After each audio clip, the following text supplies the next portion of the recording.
¿Qué tal, jóvenes? ¿Cómo están? Esta sería la 17ª clase para los alumnos del primer semestre en la materia de tema de Química 1, perdón. Hoy vamos a continuar un poco con la regla de Hunt y vamos a seguir avanzando con la configuración electrónica. En realidad ya terminé esa parte de los temas. Hoy vamos a seguir avanzando, pero igual para repasar, vamos a ver un poco de eso. Fíjense, en primera vamos a utilizar la tabla periódica de siempre, que es la que tenemos acá en la presentación, y la voy a pegar aquí en nuestra tabletita para que ustedes puedan ver o apreciar más fácilmente cómo vamos a estar haciendo las configuraciones electrónicas. Fíjense. Ahora, déjenme un poco grande la tabla periódica y ahorita vuelvo a regresar allá. Fíjense, deben de recordar que voy a utilizar en la tabla periódica, en este caso, esto nada más para poder estarme guiando. Quiero usar el oxígeno. Vamos a usar el oxígeno que está aquí. ¿Para qué? Vamos a hacer la configuración electrónica normal, configuración interna de gas noble, si es que es posible. Y por último, vamos a hacer la regla de Hunt del oxígeno. Ahora, ¿por qué voy a hacer configuración interna de gas noble del oxígeno si está muy cortito y les había dicho que es muy innecesario cuando es así de corto? Es únicamente como ejemplo, es para que ustedes puedan ir practicando y no tengan problemas al respecto. De lo demás, pues ya veremos, ¿sale? Ahora, como les había mencionado anteriormente, vamos a utilizar entonces el oxígeno. Oxígeno. El oxígeno, les recuerdo, ahí caray. El oxígeno es el 8, el número atómico 8. Ahora, configuración electrónica normal. Les recuerdo que nos vamos a basar aquí. Empezamos con el 1s2, ahí van 2, van 4, entonces nos vamos a quedar hasta aquí. ¿Sale? Entonces sería, no lo hago con azul, ¿verdad? 1s2, 2s2, 2p6. Pero no va el 6. Aquí le tenemos que reducir para que salga el 8. 2 y 2, 4 y 4, 8. Y ya terminamos nuestra configuración electrónica normal. Ahora, para hacer la configuración interna de gas noble, pues voy a hacer lo mismo. Y en este solamente porque es un elemento pequeño y porque estamos hablando de configuración interna de gas noble, pues ni modo voy a tener que usar el helio, aunque nada más tenga 2. Como el helio únicamente tiene 2, entonces es como si estuviera usando este nada más. Entonces me queda completar con estos dos. 2s2, 2p4. Y ya terminé mi configuración interna de gas noble. Ahora, para hacer la configuración electrónica, pero regla de Hunt, en este caso solamente le voy a nombrar regla de Hunt, vamos a hacerlo de esta forma. Vamos a basarnos en esta. Entonces sería 1s, 2 flechitas. Luego, ¿quién sigue? 2s, 2 flechitas. Recuerden, muy importante que es arriba y abajo. Y sigue el 2p. Recuerden que el p, los orbitales p se dividen en 3, que sería 2px, 2py y 2pz. ¿Sale? Y cada uno con su línea para que sea su caja de orbital. Deben de recordar también que tenemos que llenar estos tres con estos 4 electrones. Entonces, sería primero empezar de aquí hacia esta dirección. O sea, empezamos a llenar del primero que escribimos, sería del orden de derecha a izquierda, así. 1, 2, 3. Como ya terminamos, volvemos a empezar, pero recuerden que ahora sería hacia abajo. Y ya terminamos de hacer la regla de Hunt para este elemento. Deben de recordar que en la regla de Hunt ustedes deben de llenar dependiendo la cantidad de flechas que tengas disponibles y tienes que llenar todos los orbitales. Para el caso de que no lo tengas, o sea que no tengas suficiente para llenar, por ejemplo, digamos que seamos 2, 4, digamos el carbono, por ejemplo. Lo voy a poner aquí a un lado. Nada más voy a hacer la configuración electrónica normal y la regla de Hunt. El carbono es el elemento 6, entonces sería 1s2, 2s2, 2p2. ¿sale? Ahora, del carbono, si hacemos la regla de Hunt, carbono que sigue siendo el 6, eso no cambia, sería 1s, 2s, y por último, para el 2p sería 2px, 2py y 2pz. Ok. Y como tenemos dos electrones, entonces sería 1, 2. Eso parece una sombrilla, pero bueno. Y ya quedó. ¿Sale? Y eso es todo lo que tienen que hacer para la regla de Hunt, configuración interna de gas noble y configuración electrónica normal. Algo importante que cabe mencionar es que esta parte o esto que les acabo de mostrar, lo vamos a retomar, pero más adelante. Primero quiero ver otros temas que tengo pendientes y ya que veamos esos temas, vamos a retomar otra vez esto porque tenemos que ver todavía. Ya no es configuración electrónica, únicamente vamos a utilizarla como base para poder realizar lo que sigue. Por ejemplo, que es la estructura de Bohr, electrones de valencia y estructura de Lewis. Para eso es por lo que ocupo esto. ¿Sale? Entonces vamos a continuar. Déjenme, cierro el sketchbook y vamos a continuar aquí en la presentación. Como por ahí, más o menos. Ahí está. Ok, como les decía entonces, nosotros ahora vamos a estar viendo los antecedentes de clasificación de los elementos químicos. Hagan de cuenta que es como, ¿cómo decirlo? Es como el apartado donde vamos a hablar de la historia de cómo es que surgió la tabla periódica, por qué es que tiene el orden que tiene, como lo conocemos ahora, tan simple como eso. Ahora, esto surgió aproximadamente en el siglo XIX con este señor, Johann Dobereiner. Este señor en 1829, él se dio cuenta de que los elementos tienen particularidades que los hacen similares. Me refiero a que hay elementos, todos los elementos de hecho en la tabla periódica, tienen similitudes en sus propiedades. Entonces, dadas las similitudes que tienen en sus propiedades, es por lo que este señor, con los elementos, recuerden que para ese tiempo no todos los 118 elementos que tenemos ahora se habían descubierto. Para el tiempo que él los descubrió, para ese tiempo se tenían creo que menos de 50 aproximadamente.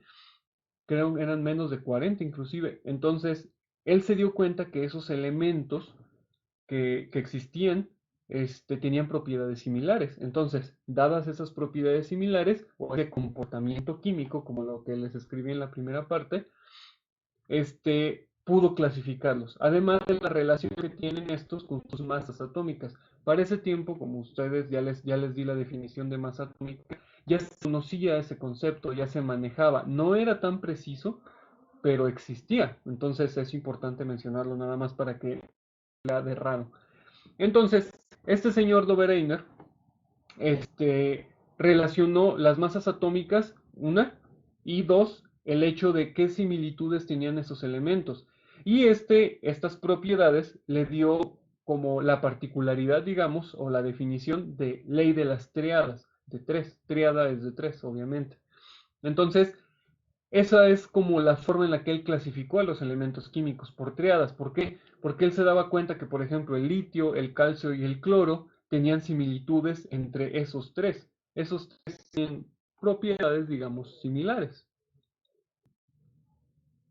Algo importante también que cabe mencionar es el hecho de que él se dio cuenta que, por ejemplo, en este total sería el litio, el sodio y el potasio. Él se dio cuenta, por ejemplo, que la suma de las masas atómicas entre el litio y el potasio le daban la media aritmética, perdón, la suma del litio y el potasio daba la media aritmética, la masa del sodio. Entonces, y eso más o menos se comportaba igual con los siguientes elementos. Ahora, nosotros los humanos siempre intentamos clasificar todo, pero él asimismo se pudo dar cuenta que la clasificación se quedaba un poco corta, o sea que había elementos que técnicamente no parecía tener similitudes entre ellos, y dada esa situación él no podía clasificarlos en las famosas triadas. Por eso es que más adelante en el tiempo, y esto fue su aportación, ¿no?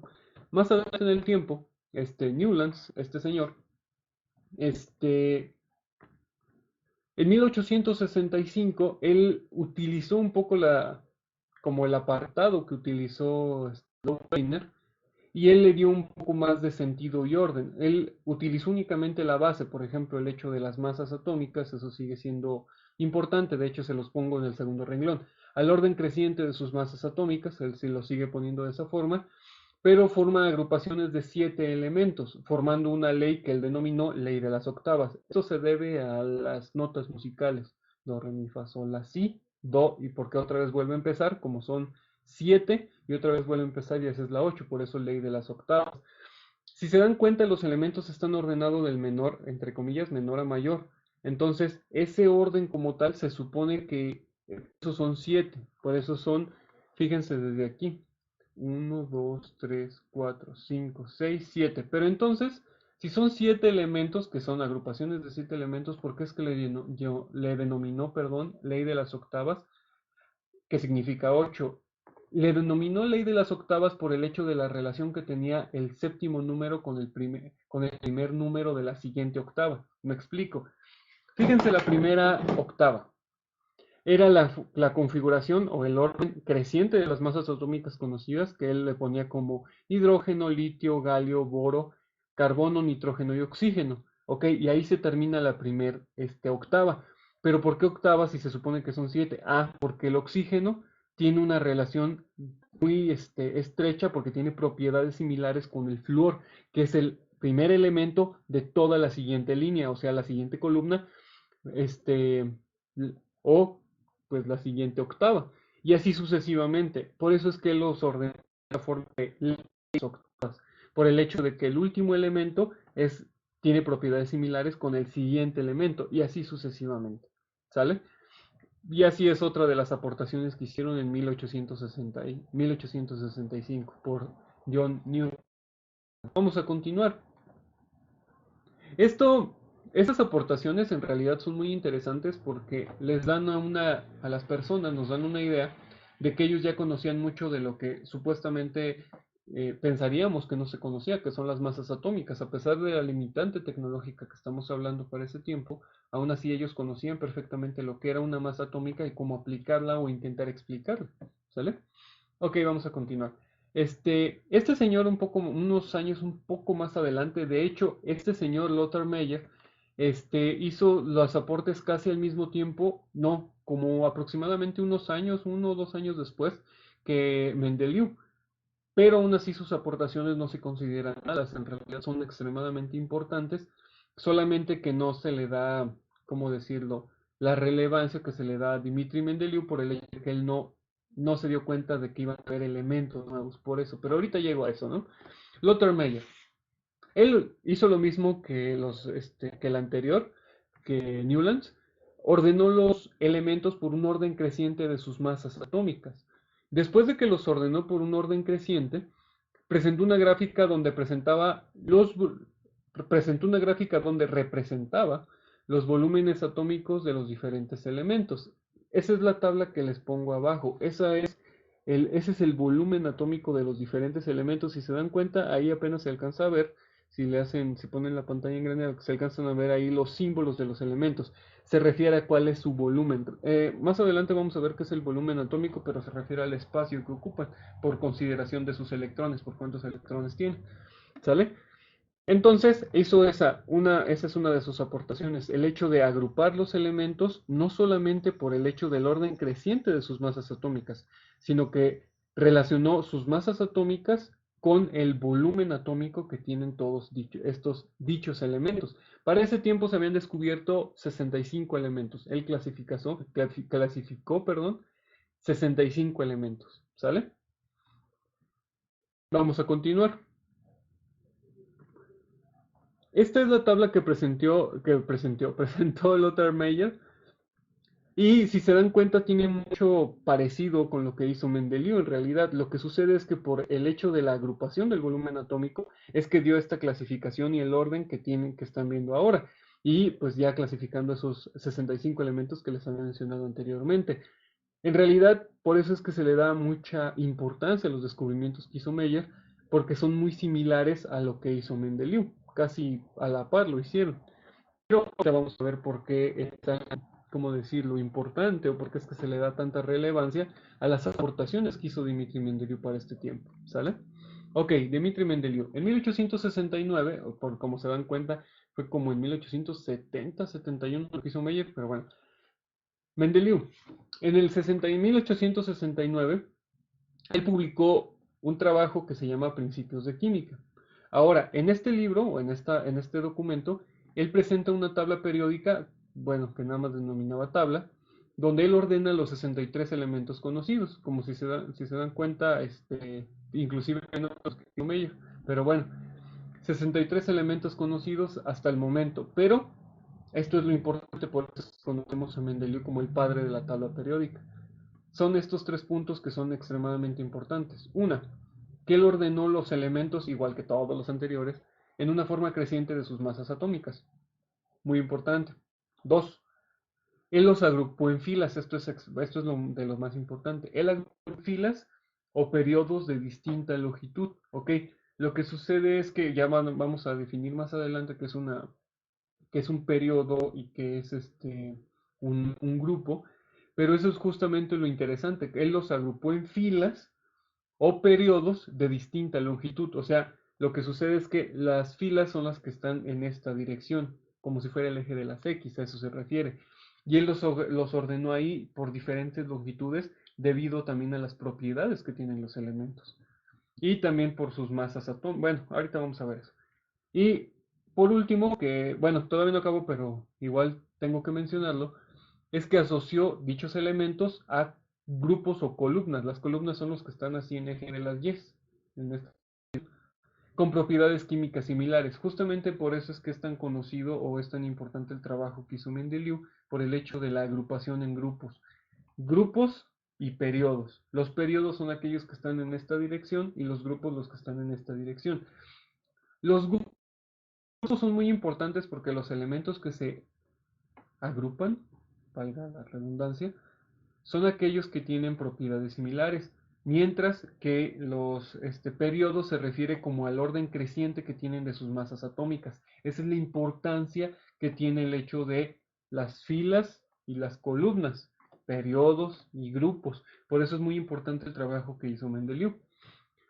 Otra cosa muy importante que él denominó o que nosotros conocemos ahora, de hecho esa es su tabla, miren, ahí se las puse, de hecho hasta el nombre está en ruso, es que él ordenaba también dichos elementos por la valencia. ¿Se acuerdan que esa es una propiedad química de los elementos o de la materia? La valencia se refiere a la propiedad que tienen los elementos para poderse combinar con otro.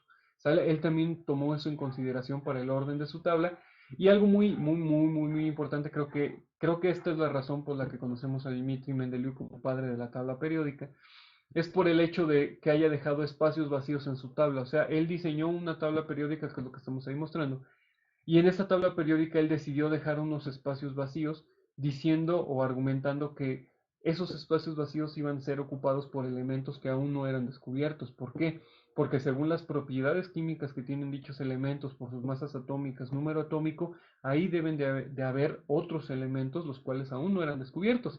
Y dicho y hecho, sí fue cierto técnicamente. Él se dio cuenta de esa propiedad y entonces al irse descubriendo varios elementos nuevos, por así decirlo, iban entrando justo donde él dijo. Y eso es, creo que esa es la razón, o bueno, al menos a mi parecer, esa es la razón por la que a Dmitri Mendeleev se le atribuye como uno de los mayores descubrimientos al hablar de la tabla periódica. A él se le atribuye, ¿cómo decirlo?, ser el padre de dicha tabla periódica, ¿sale? Y es nada más pues. ¿Sale? Bueno, no nada más, en realidad es algo muy importante. Algo también importante que cabe mencionar, bueno, son dos cosas que tengo que aún mencionar de Dmitri Mendeleev, es el hecho de que, como les dije, son dos elementos, de hecho son tres elementos los que se descubrieron gracias a las propiedades que él decía en los grupos, que son esas columnas. Este es el escandio, el galio y el germanio. Lo que sucede es que él se dio cuenta que iban a faltar de esos dichos elementos por las propiedades que están en el grupo donde ellos pertenecen. Por eso se le atribuye mucho a Mendeleev. Pero no significa que, al igual como todas las tablas anteriores, no significa que fuera perfecta. En realidad tenía sus fallos. Pero en realidad esos fallos eran, digamos que por la limitante tecnológica de la época. Ellos le atribuyen que al no poder saber exactamente cuál es la masa atómica de varios de los elementos, porque en ese tiempo no se podía calcular a la perfección, es que varios elementos estaban cambiados. O sea, un elemento estaba en el lugar donde ahorita está otro elemento. El ejemplo de esto es el níquel y el cobalto. Déjenme, me acerco un poco más. Está aquí el níquel y el cobalto. Estos dos deberían estar invertidos. Primero va el níquel y luego el cobalto, pero bueno. En realidad son pocas fallas para los descubrimientos que hizo Mendeleev, por supuesto. Ahora, ya para finalizar en esta parte de lo que es la historia de la tabla periódica, vamos a mencionar a este señor, Henry Moseley. Este señor, de hecho, ya se los mencioné en la historia de la, ¿cómo se llama? En la historia del átomo y historia de la química. Este señor en 1913, él ordenó la tabla de Mendeleev, o sea, tomó como referencia lo que hizo Mendeleev y ordenó esos elementos en forma de su número atómico y estableció lo que conocemos como ley periódica. Esas sí se las tengo que leer. Señala que las propiedades de los elementos están en función de sus números atómicos. La ley periódica es también por lo que nosotros acomodamos los elementos en esos grupos. De hecho, es gracias a Henry Moseley y también a Dmitri Mendeleev, y en este caso también, como ya se dieron cuenta, las aportaciones que hizo Lothar Meyer, es que tenemos la tabla periódica que nosotros utilizamos ahora. Entonces, todos estos descubrimientos en realidad no se considerarían malos o no se considerarían ajenos, sino que tuvieron su aportación para poder mejorar la tabla periódica que tenemos ahora. De hecho, Henry Moseley utilizó un tubo de rayos catódicos para poder medir esa, ¿cómo se llama? Esa masa atómica. Utilizó un tubo de rayos catódicos, ¿se acuerdan de la radiación, electrones, bla, bla, bla? Ok. Él utilizó este aparato para poder medir justamente la masa atómica de los elementos y poderlos reordenar según lo que había hecho Mendeleev y el ordenarlos de una forma más precisa. Años más tarde se acomodó ya de la forma que ustedes la ven ahora, que es esta, ¿sale? Y es justamente nuestro siguiente tema. En realidad ya quiero ir avanzando al respecto de esto porque pues esta parte es teórica, entonces ustedes no hay de otra más que ir haciendo apuntes y tomando en consideración todo lo necesario, ¿no? Ok, periodo de la tabla periódica.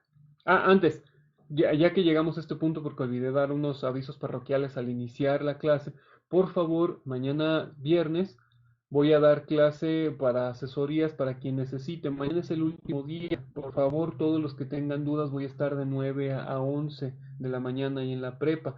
Ahí voy a estar en los salones de primero. Los salones, bueno, ustedes no han ido, pero los salones de primero es el 1, 2 y 3. Ahí es donde están esos salones, ¿sale?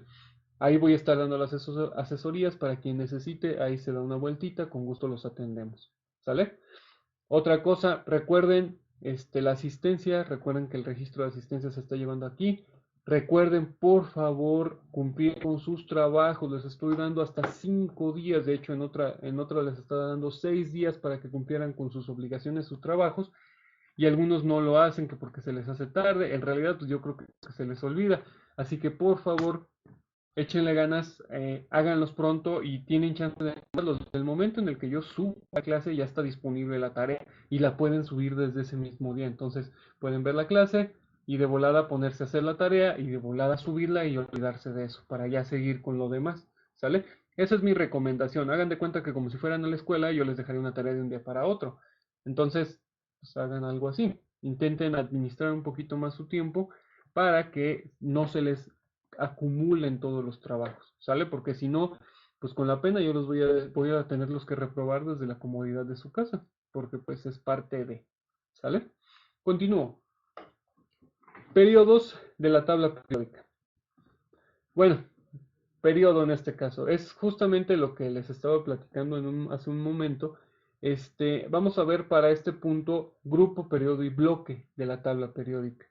Pero específicamente vamos a ver primero los periodos. ¿Qué es el periodo?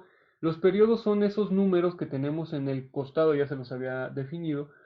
Lo tenemos desde su perspectiva ahorita, como estamos viendo la tabla periódica, son esos numeritos que están del lado izquierdo. Están divididos del 1 al 7. De hecho, también se los había mencionado ahorita que estaba hablando al respecto. Creo que voy a hacer un poco más grande. Ahorita que estaba hablando al respecto de la tabla de Lothar Meyer y la tabla de Mendeleev, les dije eso de los periodos, entonces es exactamente lo mismo. ¿Qué significa un periodo? Hagan de cuenta que es cómo es que va aumentando la masa atómica de los elementos. O sea, esos periodos nada más nos van indicando que entre más abajo vayas, ese va a tener una mayor cantidad de masa atómica o una mayor cantidad de número atómico.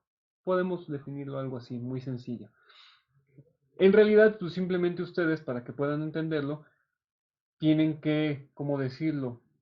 Tienen que ubicar simplemente que son esas líneas horizontales. Esas líneas horizontales en la tabla periódica son los periodos, ¿sale? Y son 7. Si se dan cuenta aquí en el hidrógeno, aquí está este es el periodo 1 y hasta acá en el francio es el periodo 7 y así sucesivamente. Entonces 1, 2, 3, 4, 5, 6, 7. Se acabó. Algo importante es que tenemos una serie de lantánidos y actínidos, que son lo que tenemos este cuadrito acá abajo, ¿sí los ven? Este simplemente es lo mismo que si lo sustituyen en esta parte de aquí, ¿ok? ¿Qué significa eso? Significa que este de aquí, donde está este elemento, déjenme regreso para que lo puedan ver un poco mejor, donde está el cesio, que es este, significa que pertenece al periodo 6 y el otro pertenece al periodo 7, ¿ok? Nada más eso para que quede acá, para que quede un poco más claro. Periodo este de aquí es periodo 6, este de acá es periodo 7. Y esos son los periodos, ese aumento en la masa atómica o en el número atómico, en esas líneas horizontales, ¿sale? Horizontal, vertical, horizontal. Entonces, esto también lo conocemos como filas, ¿sale? Ahora, eso es uno. Dos, grupos de la tabla periódica.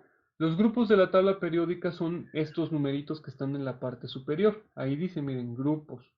Esos grupos es importante destacar que la tabla periódica, bueno, la tabla periódica lo divide de dos formas diferentes. Fíjense, voy a regresarme un poco en la otra, creo que esta es más adecuada.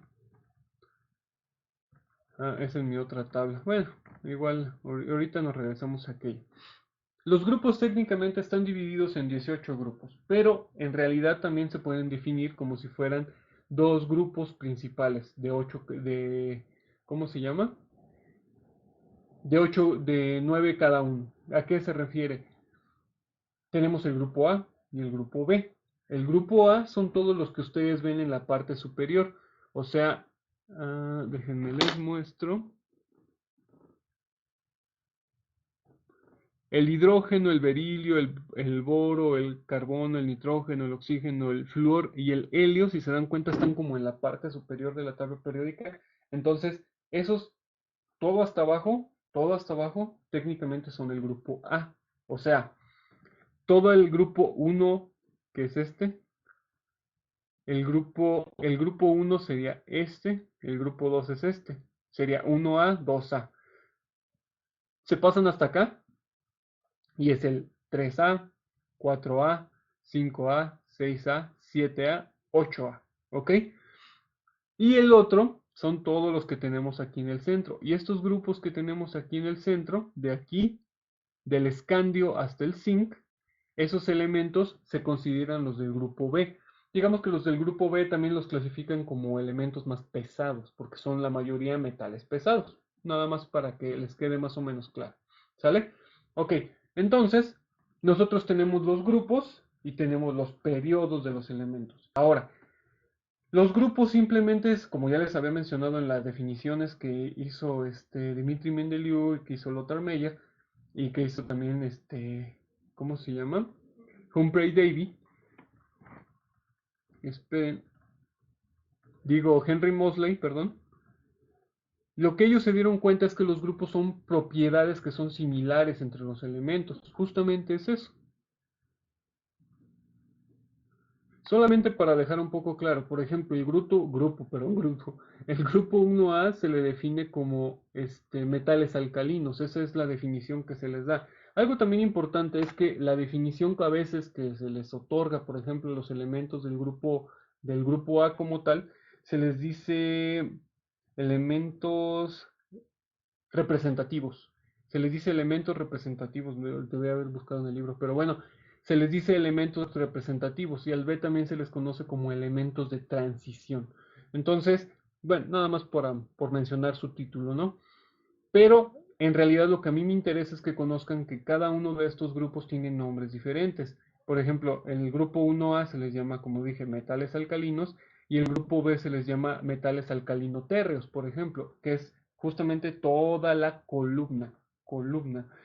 Y del hidrógeno hasta el francio, del berilio hasta el radio, si no me equivoco. Déjenme ver. Si es hasta el radio. ¿Sale? Ok, entonces vamos a dejarle hasta aquí porque ya se me acabó la media hora de la clase. Igual, esto continuamos sin falta. El lunes vamos a seguir hablando de estos, bueno, ya de lo siguiente, que es como parte de las definiciones de la tabla periódica, cuáles son las propiedades que nos está diciendo que tiene la tabla periódica y qué es lo que nos da de información la tabla periódica de los elementos químicos. ¿Sale? Ok, eso es todo. Entonces espero que tengan un excelente fin de semana. Descansen. Nos vemos el lunes.